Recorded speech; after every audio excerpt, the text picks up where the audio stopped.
Bonjour à tout le monde, soyez bénis au nom de Jésus. Père, je me remets entre tes mains et je laisse ton Saint-Esprit me guide, me conduire et prépare le corps de ton corps qui est des transformations, des changements selon tes attentes au nom de Jésus. Amen. Le thème de ce matin, la parole que le Seigneur m'a donnée ce matin pour nous tous, je ne peux pas dire pour vous, moi aussi y compris. Le Seigneur dit qu'il recherche les intercesseurs qui vont se lever pour son Église.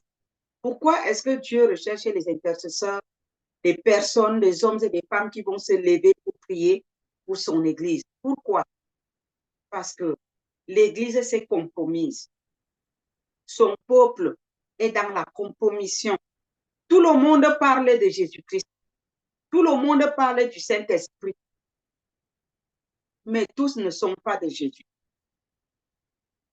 Tous ne sont pas de Jésus. Retenez très bien. Tout le monde parle de Jésus. Tout le monde parle de jeûne, de prière. Tout le monde prêche. Mais tous ne sont pas de Jésus-Christ, le Fils de Dieu. Il y a confusion. Il y a un mélange. Et le Seigneur, il vient avec son van en main pour tamiser, pour séparer. La différence va être vue. Et pour cela, il a besoin de nous, ses enfants, son peuple. Il a besoin qu'on se lève dans la prière. Si tu es ici sur cette terre, tu as une bouche. Ça veut dire que tu es en mission pour Jésus-Christ. Et ta mission, c'est d'ouvrir ta bouche pour prier. Et lui, il est au ciel pour exaucer. Ce n'est pas à toi d'exaucer. Ce n'est pas à toi d'apporter la solution. Mais tu as une bouche pour prier. Pour que au ciel, Jésus-Christ apporte la solution. Dieu est au ciel. Il ne peut rien accomplir sur la terre sans passer par l'être humain qu'il a créé. Nous sommes la prolongation de son bras sur la terre. Donc, quand il veut accomplir quelque chose sur cette terre, il utilise l'être humain. Il faut bien retenir ça. Dieu n'accomplit rien sur la terre sans passer par l'homme. Il passe par nous pour agir sur la terre. Nous sommes la continuation de son bras sur la terre. Donc, si tu n'ouvres pas ta bouche, Dieu ne va rien accomplir au ciel. Il répond à nos prières. Voilà pourquoi nous devons travailler en communion avec lui. Nous allons prendre, parce que quelqu'un dirait, mais Dieu est Dieu. Pourquoi est-ce qu'il a besoin que nous prions pour que son Église revienne à lui ou que son Église soit sauvée ou que ses brebis entendent sa voix? Pourquoi il ne peut pas agir? Oui, autrement dit, nous serons inutiles ici sur la terre.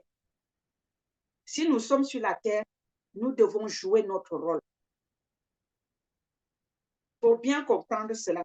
Dieu ne peut pas accomplir les choses à notre place. Genèse, chapitre 18, du verset 22 au verset 23. Genèse 18, 22, 33. Je vous laisse arriver dans vos Bibles parce qu'il faut travailler avec la parole de Dieu, son saint livre. Pas de téléphone, il n'y a pas de saint téléphone, il n'y a pas de sainte tablette. Prenez vos saintes Bibles. Dans Genèse au chapitre 18, du verset 22 au verset 33, et je lis au nom de Jésus. Vous allez lire dans vos Bibles. Moi, je lis ici. Vous me suivez. Les hommes s'éloignèrent et allèrent vers Sodome. Les hommes s'éloignèrent et allèrent où? Vers Sodome. Sodome, c'est un lieu de compromission. C'est un lieu où les hommes se compromettaient. Il y avait toutes sortes de compromissions à Sodome. Mais Abraham se tint encore en présence de l'Éternel. Abraham s'approcha et dit, feras-tu aussi périr le juste avec le méchant? Abraham s'adresse à Dieu. Parce que les hommes se sont éloignés de Dieu. Ils ont choisi d'aller vers un lieu de compromission, comme l'Église aujourd'hui. L'Église, au lieu de suivre la voie du bon berger, l'Église est en train, les brebis sont en train de s'éloigner de là où la vraie parole est prêchée pour suivre la compromission, la vie facile. Verset 24. Peut-être y a-t-il 50 justes au milieu de la ville. Les feras-tu périr aussi et ne pardonneras-tu pas à la ville à cause des 50 justes qui sont au milieu d'elle? C'est ce que nous, les intercesseurs, nous, les enfants de Dieu sur la terre, nous, les brebis de Jésus-Christ, nous, Église de Jésus sur la terre parmi les nations, nous devons dire à Dieu, que feras-tu périr toute l'Église entière à cause de ceux qui se compromettent? C'est la prière que nous devons élever. Voilà pourquoi Jésus m'a dit d'annoncer aujourd'hui à son peuple qu'il recherche les hommes, il recherche les femmes qui vont s'adresser à Dieu en lui posant cette question. Que Père, parce qu'il ne faut pas vous tromper. La Bible dit que ni les impudiques, les efféminés, les pécheurs, tout ce monde-là n'iront pas, ne verront pas le royaume des cieux. Alors nous, on va demander, nous devons nous lever. Jésus recherche les hommes et les femmes qui vont se lever, qui vont se lever. Il faut dire à Dieu, est-ce que toi, tu feras périr alors toute ton église à cause de ceux qui se sont compromis?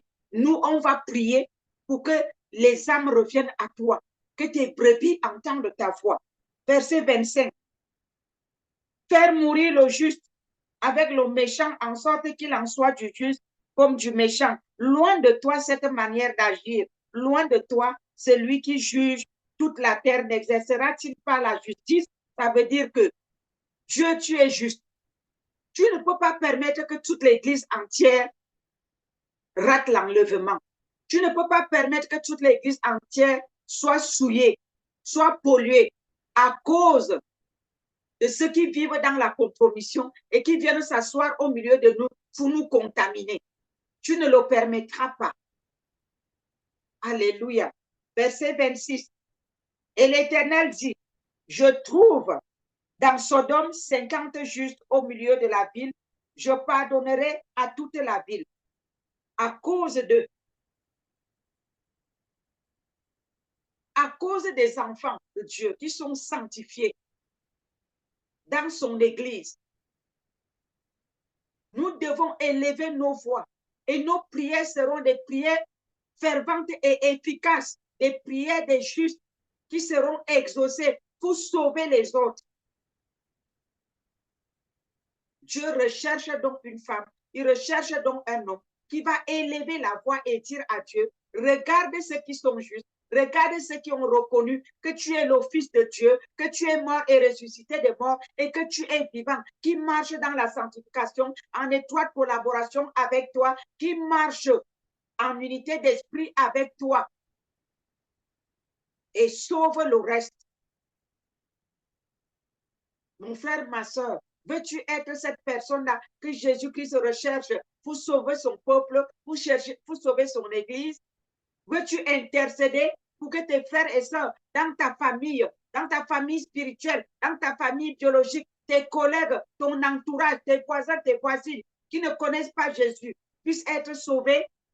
Veux-tu être utile? Veux-tu rendre ta bouche utile pour Dieu, pour son royaume sur la terre? Verset 27. Abraham reprit et dit, voici, j'ai osé parler au Seigneur, moi qui ne suis que poudre et cendre. Peut-être des 50 justes en manquera-t-il 5? Pour 5 détruiras-tu toute la ville? Et l'Éternel dit, je ne détruirai point si j'y trouve 45 justes. Abraham continua de lui parler et dit, peut-être s'y trouvera-t-il 40 justes. Et l'Éternel dit, je ne ferai rien à cause de ces 40. Abraham dit, que le Seigneur ne s'irrite point, et je parlerai peut-être, s'y trouvera-t-il 30 justes. Et l'Éternel dit, je ne ferai rien. Si j'y trouve 30 justes, Abraham dit, voici, j'ai osé parler au Seigneur. Peut-être s'y trouvera-t-il 20 justes. Et l'Éternel dit, je ne détruirai point à cause de ces 20. Abraham dit, que le Seigneur ne s'irrite point, et je ne parlerai plus que cette fois. Peut-être s'y trouvera-t-il 10 justes. Et l'Éternel dit, je ne la détruirai point à cause de ces 10 justes. L'Éternel s'en alla lorsqu'il eut achevé de parler à Abraham, et Abraham retourna dans sa demeure.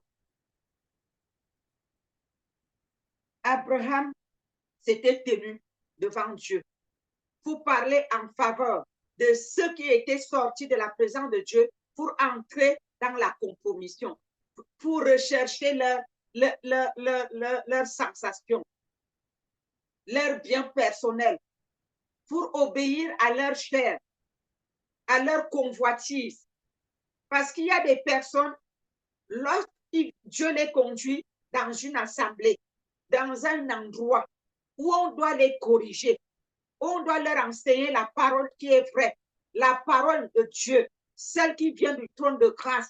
On parle de la sainteté, de la sanctification. On prêche contre le péché. Dès qu'on touche au péché, il change d'assemblée. Dès qu'on touche à son péché, il change d'assemblée. Apprenez à supporter la parole de Dieu est une épée à double tranchant.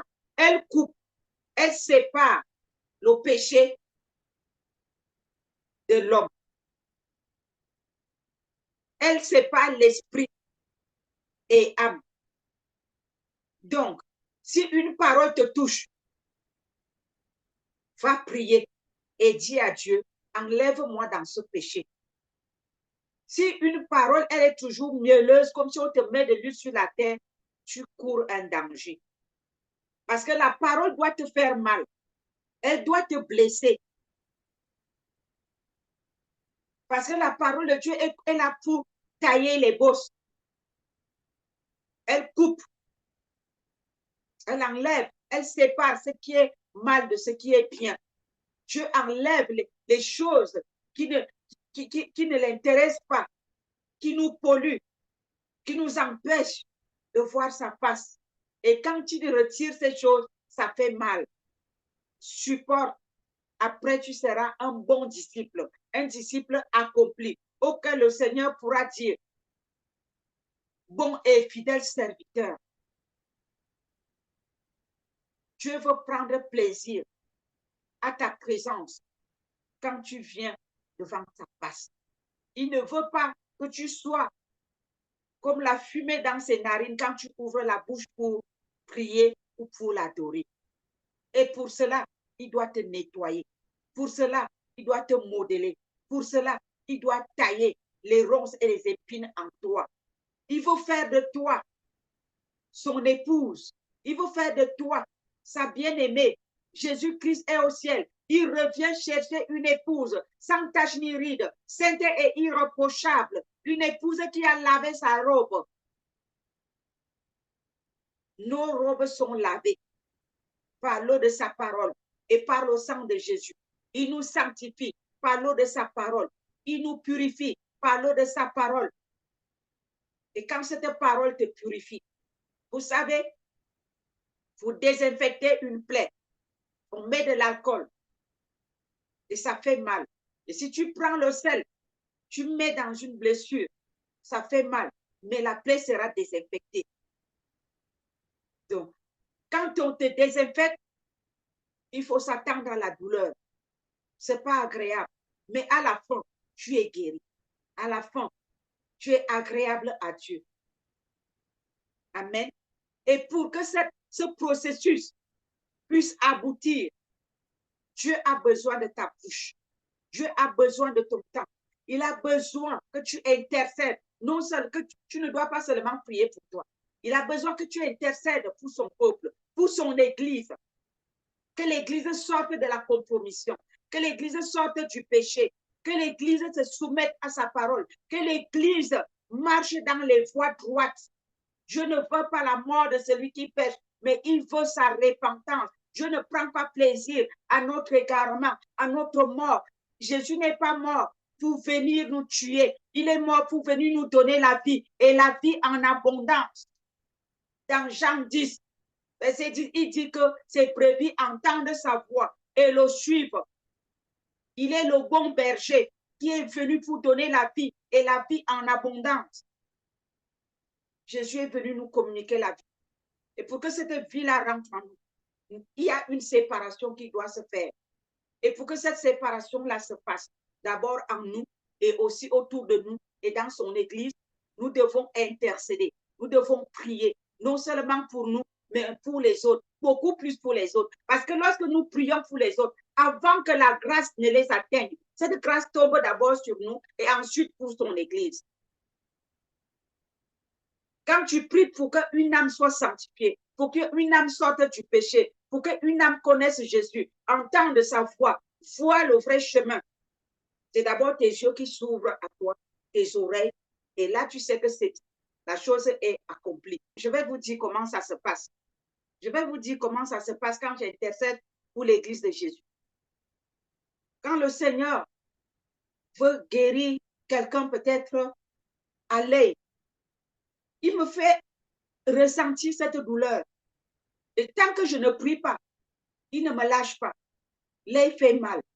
Et je me mets à prier. Jusqu'au moment où il guérit la personne, je sens que la douleur aussi est partie. Donc, ça veut dire que la guérison m'atteint avant d'atteindre la personne. Donc, c'est la même chose. Lorsque nous prions pour les brebis du Seigneur, ce que nous réclamons pour eux, cette grâce-là nous atteint d'abord avant d'aller sur les autres. Voilà pourquoi la Bible dit dans Matthieu 6, 33, « Cherche premièrement le royaume de Dieu et sa vérité, et toute chose te sera donnée. » Fais d'abord l'œuvre de Dieu pour son Église, pour ses brebis, et en retour, tu recevras la même grâce. Beaucoup disent, et beaucoup sont concentrés sur eux-mêmes. Ah, moi j'ai des problèmes, comment je vais abandonner mes problèmes pour aller prier pour les autres? Comment j'ai ceci pour aller, avant d'aller faire ceci? Mais non, tant que tu es concentré sur toi-même, tu joues à l'égocentrisme, c'est fini. Tu n'auras jamais de réponse. Parce que là où tu attends la réponse, là, ta réponse se trouve ailleurs. Tant que tu ne lèves pas ta tête pour voir plus loin que l'air, tu n'auras pas de réponse. Voilà pourquoi les chrétiens quittent l'Église aujourd'hui pour aller chercher la solution chez les marabouts, les féticheurs, les manipulateurs, avec les fausses prophéties qui ne s'accomplissent jamais, tout simplement parce qu'on les manipule, parce qu'ils n'ont pas compris qu'il faut rechercher d'en premier la volonté de Dieu et le reste nous sera donné. Et ils veulent le recevoir sans rien donner à Dieu.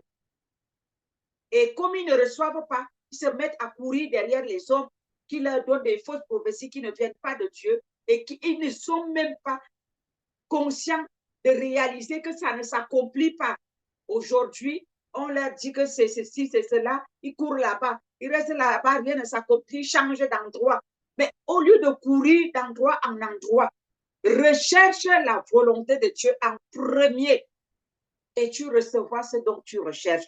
Et en ce moment, écoutez très bien, quel que soit ce que vous pouvez faire dans le corps de Christ, le Seigneur a besoin des hommes et des femmes qui se lèvent pour intercéder en faveur des âmes égarées, en faveur de ces brebis égarées, qui se sont égarées dans ces faux endroits où on les a entraînés à cause de la manipulation et à cause de leur avidité aussi. Parce que quand tu es une brebis qui recherche à la voie du bon berger, tu ne peux pas te retrouver dans ces endroits-là. C'est l'égoïsme qui les conduit là-bas parce qu'ils sont centrés sur eux-mêmes. Ils sont centrés sur eux-mêmes. Ils ne regardent pas l'intérêt du royaume.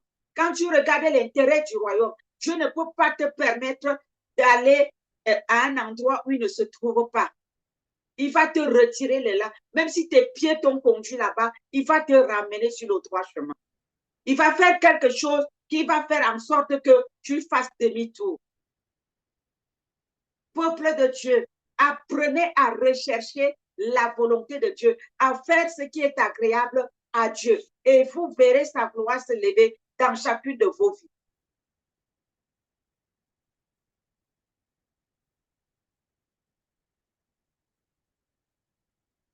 À force de rechercher ce qui nous plaît, à force de rechercher notre propre volonté, nous ne recevons pas d'exaucement. Ça sert à quoi de courir à gauche, à droite, sans solution? La solution ne se trouve pas au bout de la course. La solution se trouve chez Dieu. Faire sa volonté, rechercher sa volonté. Abraham n'a pas recherché sa volonté. Il a intercédé pour ceux qui se sont retirés de la présence de Dieu et qui sont partis à Sodome. Aujourd'hui, beaucoup de chrétiens se trouvent à Sodome parce qu'ils veulent entendre seulement ce qui leur plaît. Ils veulent seulement qu'on leur parle de leurs problèmes. Oublie tes problèmes, mon frère, ma soeur. Fais la volonté de Dieu. Et la volonté de Dieu est que tu intercèdes pour son Église. Et tu verras ta situation se décanter.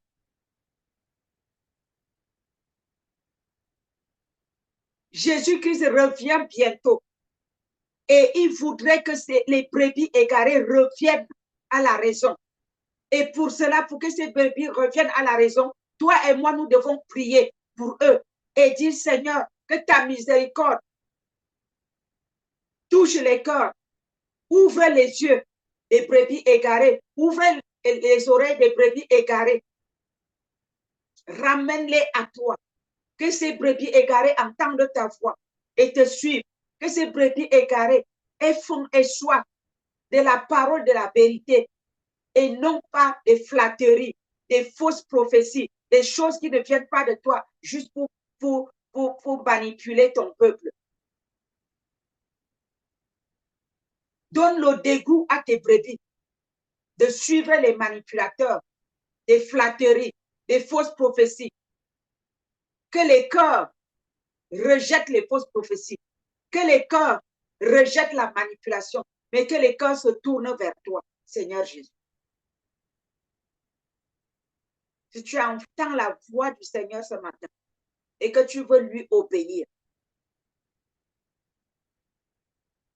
réponds à cet appel.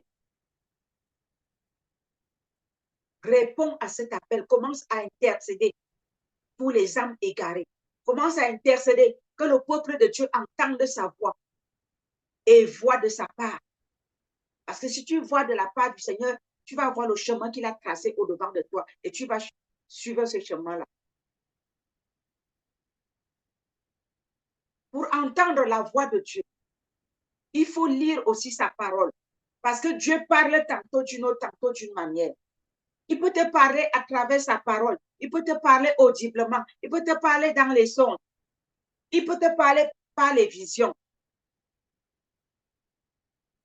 Mais c'est sa parole qui fait tomber les écailles, qui enlève les bouchons dans nos oreilles, qui ôte le faux manteau, le voile.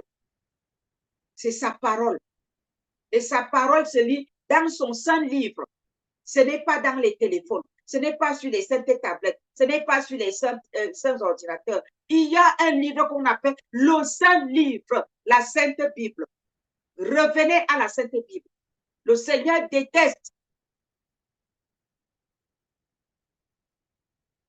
la modernisation que le monde amène dans son église. Dieu n'a pas changé. Il est le même hier, aujourd'hui et éternellement. Il est authentique. Restons dans cette authenticité. Je ne dis pas que tu ne peux pas chercher un verset biblique dans le téléphone ou sur l'ordinateur ou je ne sais pas quoi. Ce n'est pas ce que je dis. Ce que je veux dire, je traduis et je transmets fidèlement ce que le Seigneur me dit. c'est que quand on fait culte comme ça, vous devez avoir vos Bibles avec vous. Le matin, quand tu vas méditer, ou à midi, ou le soir, je ne sais pas, quand tu as envie de méditer, tu prends cette sainte Bible et tu médites dessus. Ne fais pas tes méditations avec le téléphone. Tu peux travailler avec le téléphone. Mais quand il s'agit de faire les choses sérieuses, quand il s'agit de faire le culte, il s'agit de prier, prends ton saint livre, ta sainte Bible. Ce saint livre, c'est la parole de Dieu. En lisant dans ce saint livre, vous recevez les guérisons, vous recevez les délivrances, les écailles tombent, vos oreilles s'ouvrent. Revenons à l'authenticité de Jésus. Ne venez pas moderniser la parole de Dieu. Dieu ne change pas. Sa parole ne change pas. Ça reste la même chose. Je reviens. Abraham, il a intercédé pour ceux qui se sont éloignés de Dieu. Et Dieu l'a exaucé. C'est la même chose qu'il voudrait qu'on fasse. Ézéchiel 22, verset 29 à 31. Et je vais lire au nom de Jésus-Christ. Le peuple du pays se livre à la violence, commet des rapines, opprime le malheureux et l'indigent, fout l'étranger contre toute justice. Dieu dit, verset 30, soulignez le verset 30. Ézéchiel 22, soulignez le verset 30. Dieu dit, je cherche parmi eux un homme qui élève un mur, qui se tienne à la brèche devant moi en faveur du pays, afin que je ne le détruise pas. Mais je n'en trouve point. Parce que chacun court derrière son problème. Chacun court derrière ses projets. Chacun court à la recherche de sa solution. Mais nous ne nous arrêtons pas pour dire que, mais depuis que je cours là, il n'y a pas de solution. Que faut-il faire? Nous devons nous retourner vers les besoins du royaume. Et quand nous intercédons pour les besoins du Seigneur Jésus-Christ, lui, il accomplit les choses selon nos attentes. Il nous exauce. La Bible dit, avant qu'on ouvre la bouche, Dieu nous a déjà exaucés. Donc, ça veut dire que quand on a des soucis, on n'a pas besoin même d'ouvrir la bouche si on fait sa volonté. Parce qu'il connaît ce dont nous avons besoin. Je ne suis pas en train de dire qu'il est interdit de prier pour ses problèmes. Ce n'est pas ce que je dis. Je veux dire, nous ne devons pas être bornés seulement sur ce qui nous concerne. Nous devons avoir un temps pour nous, mais aussi en priorité, un temps pour les affaires du royaume. D'abord, en premier. Parce que dans Matthieu 6, 33, il est dit, cherche premièrement. S'il y a un premier, ça veut dire qu'il y a un deuxième. Donc, si on prie premièrement pour le Seigneur, on doit en deuxième prier pour nous. Cela ne veut pas dire que nous ne devons pas prier pour nous. Ce n'est pas ce que la Bible dit. La Bible dit premièrement. Donc, deuxièmement, nous aussi, nous pouvons prier pour nos besoins. N'oubliez pas vos besoins. Ce n'est pas ce que la Bible nous dit. Et ce n'est pas ce que je suis en train de dire. Mais en premier, donnons la première place aux besoins du royaume. Soyons cet homme dont le Seigneur recherche. Soyons cette femme dont le Seigneur a besoin. Et nous verrons le monde changer autour de nous. Et nous aurons des solutions. Ésaïe 59, verset 16 nous dit, il voit qu'il n'y a pas un homme. Il s'étonne de ce que personne n'intercède. Alors son bras lui vient en aide et sa justice lui sert d'appui. Or, cette justice est faite pour nous. Si Dieu l'enlève maintenant pour prendre appui à sa propre justice, dites-nous, quelle est la justice qui va t'introduire dans le lieu très saint? Mais si sa justice demeure en nous, Nos prières seront des prières ferventes et efficaces qui vont ouvrir le ciel et laisser tomber la solution entre nos mains. Nous sommes introduits dans le lieu très saint par la justice de Jésus. S'il retire sa justice pour prendre appui à sa justice, toi et moi, nous allons nous appuyer sur quoi? C'est par sa justice que nous sommes introduits dans le lieu très saint, là où s'accomplit le miracle, là où se trouve la solution, dans la présence du Très-Haut, là où la canne d'Aaron a changé en une nuit, elle a poussé des bourgeons. Des bourgeons ont poussé sur un bois sec. Qu'est-ce que Dieu ne peut pas faire dans ta situation? Mais la clé, c'est de rechercher premièrement sa volonté. C'est d'intercéder en premier pour ces âmes égarées qui ont quitté sa présence. Alléluia. Jérémie chapitre 5, le verset 1 nous dit, parcourez les rues de Jérusalem, regardez, informez-vous, cherchez dans les places s'il se trouve un homme, s'il y en a un qui pratique la justice, qui s'attache à la vérité, et je pardonnerai à Jérusalem. Ce n'est pas toute l'église de Christ qui s'est compromise. Il y en a encore qui craignent le Seigneur. Il y en a encore qui suivent la voie du bon berger, qui entendent la voix du bon berger. Je veux que toi et moi, nous soyons de ceux-là qui entendent la voix du bon berger, qui le suivent, qui entendent sa voix. Il dit, ces brebis entendent sa voix et le suivent. Il les appelle par son nom. Il nous appelle par nos noms. Est-ce que Jésus-Christ t'appelle par ton nom, mon frère, ma soeur? Est-ce que quand tu pries ou tu entends sa voix des fois dans ton songe, il vient t'appeler par ton nom? Est-ce que tu entends la voix du bon berger? C'est pas tard si tu n'entends pas encore sa voix. Recherche sa face. Lis sa parole. Dis-lui, je sais que tu m'appelles par mon nom, mais c'est seulement moi qui ne t'entends pas. Ouvre mon entendement. Ouvre mes oreilles que je puisse t'entendre.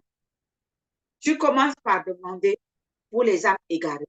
Seigneur, ouvre l'entendement de tes brebis égarées.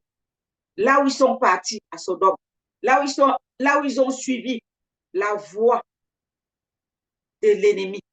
Et ils sont partis à cause de la l'avidité de leur cœur, à cause de leur égocentrisme. Ils se sont retrouvés dans des enclos, dans des prisons et n'entendent plus ta voix. Papa, ouvre leur entendement, ouvre leurs yeux. Pendant que tu pries comme ça, tu vas voir que toi-même, tu vas commencer à mieux entendre la voix de Dieu, à mieux voir le chemin qui est tracé au-devant de toi. Il faut le faire.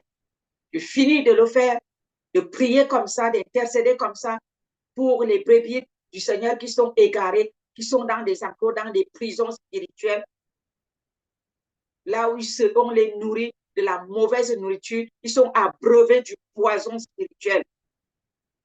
Tout ce qui brille n'est pas or. Je répète, tout ce qui brille n'est pas or. Il n'est pas tard de changer de voie. Faites cette prière. Ne résistez pas à Dieu. Si vous entendez sa voix aujourd'hui à travers ma bouche, faites cette prière. Dites, Seigneur, ouvre mes yeux, ouvre mon entendement. Si je suis une mauvaise voie, ou si je suis sur une mauvaise voie, Père, retire-moi de là. Je veux être là où la parole de la vérité est prêchée, là où je vais t'entendre, toi, le bon berger. Parce que tu es venu pour me donner la vie. Tu n'es pas venu pour voler ma vie, mais pour me donner la vie et la vie en abondance. Et si le Seigneur te montre le chemin, suis-le. Jésus est à la porte. Il ne faut pas que lorsqu'il revient, il te trouve un sentier qui n'a pas tracé sur ton chemin. Et tu ne peux pas reconnaître la voix du bon berger si tu ne le recherches pas. Tu vas entendre d'autres voix et non la sienne. Lisez la parole de Dieu. Priez, jeûnez. Dieu va se révéler à vous à travers son Saint-Esprit. Ézéchiel 13, verset 5.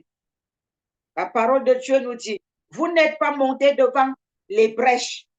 Vous n'avez pas entouré d'un mur la maison d'Israël pour demeurer ferme dans le combat au jour de l'Éternel. Là, regardez, il n'a pas dit ici que vous n'avez pas entouré d'un mur votre vie. Il a dit, vous n'avez pas entouré d'un mur la maison d'Israël. L'intercession, la prière pour l'Église de Jésus-Christ, pour le corps de Christ, qui est la maison d'Israël. C'est l'Église corps de Christ. Ce sont les brebis du Seigneur qui constituent la maison d'Israël. Il ne s'agit pas de toi et de moi ici. Il s'agit de nous tous, peuple de Dieu, les brebis du Seigneur égarés. Il dit maintenant, il dit, vous n'êtes pas montés devant les brèches. Vous n'avez pas entouré d'un mur la maison d'Israël pour demeurer ferme dans le combat au jour de l'Éternel. Nous devons entourer nos églises, les brebis du Seigneur, par un mur d'intercession dans le corps de Christ. Et nous devons être fermes. Ce n'est pas qu'aujourd'hui, tu pries pour le corps de Christ, demain, tu abandonnes, tu reviens dans 6 mois. Ce n'est pas ça. La Bible dit, vous demeurez ferme dans le combat au jour de l'Éternel. Soyons fermes dans nos engagements et nous verrons des résultats. Si je vous raconte ma vie, soit vous n'allez pas me croire, soit vous allez demander à Dieu que, mais si tu le fais avec elle, pourquoi tu ne fais pas avec moi? Et je vais vous répondre que je paye le prix, un prix très fort. Oui, Dieu n'est pas injuste, il est un Dieu juste. Il fait la différence entre ceux qui le servent et ceux qui ne le servent pas. Il fait la différence. Il fait la différence. Il y a des choses, je n'ai pas le temps de prier parce que je suis occupée à intercéder pour son peuple, pour son église. Du coup, la solution tombe seule. Je dis, ah Seigneur, merci, je n'ai même pas ouvert la bouche. Pourquoi? Parce que il voit ce qu'il y a, qui est déposé dans mon cœur. Et je n'ai même pas le temps de m'occuper de ça. Pendant que je prie pour lui, il règle mes problèmes. Mais pour en arriver là, il faut payer le prix. Il faut être vrai, il faut être sincère. Il ne faut pas faire semblant. Et ne recherchez pas votre bien en premier. Recherchez le bien des autres et vous verrez la gloire de Dieu. Surtout sa volonté. Parce que ne priez pas juste comme ça en désordre. Recherchez la volonté de Dieu. Touchez le cœur de Dieu. Pour connaître sa volonté, il faut vivre dans sa présence. Et pour vivre dans sa présence, je vous ai dit, méditation, prière et jeûne. Sanctifiez-vous. Dieu réside dans la sainteté. C'est un Dieu saint. Il est 3 fois saint. Et pour se sanctifier, c'est par l'eau de sa parole. Sa parole nous sanctifie. Elle nous purifie. Ça fait mal, mais ça nous positionne devant Dieu. Et quand vous lisez la parole de Dieu, ne la lisez pas pour les autres. Lisez la parole de Dieu pour vous-même. Ne lisez pas la parole de Dieu quand il y a quelque chose, tu commences à voir l'autre. Ah, c'est tel. Ah, ici, Dieu parle de tel. Non, Dieu te parle à toi. C'est toi qui es en train de lire. D'abord à toi. Il peut te donner un message à travers sa parole, bien sûr pour les autres. Mais quand il s'agit de la correction, là, regarde d'abord toi-même avant de regarder l'autre. Il est important de vivre dans sa présence pour se sanctifier et pour être exaucé et connaître la voie par laquelle nous devons marcher. Exode 32, verset 10 à 14, je lis au nom de Dieu. Maintenant, laissez-moi, ma colère va s'enflammer contre eux et je les consumerai. Mais je ferai de toi une grande nation. Moïse implora l'Éternel, son Dieu, et dit, pourquoi, ô Éternel, ta colère s'enflammerait-elle contre ton peuple que tu as fait sortir du pays d'Égypte par une grande puissance et par une main forte? Verset 12. Pourquoi les Égyptiens diraient-ils, c'est pour leur malheur qui les a fait sortir, c'est pour les tuer dans les montagnes et pour les exterminer de dessus la terre. Reviens de l'ardeur de ta colère et pense et répands-toi du mal que tu veux faire à ton peuple. Verset 13. Souviens-toi d'Abraham, d'Isaac et d'Israël, tes serviteurs auxquels tu as dit, en jurant par toi-même, je multiplierai votre postérité comme les étoiles du ciel. Je donnerai à vos descendants tout ce pays dont j'ai parlé, et ils le posséderont à jamais. Verset 14. Et l'Éternel se repentit du mal qu'il avait déclaré vouloir faire à son peuple. Vous avez vu, Moïse a passé le temps à intercéder avec Dieu en faveur de son peuple. Que pourquoi tu ferais telle chose? Pourquoi les détruirais-tu? Pourquoi oublierais-tu l'alliance que tu as avec Abraham, avec Isaac, avec Israël? N'oublie pas cette alliance. Ne détruis pas dans l'ardeur de ta colère.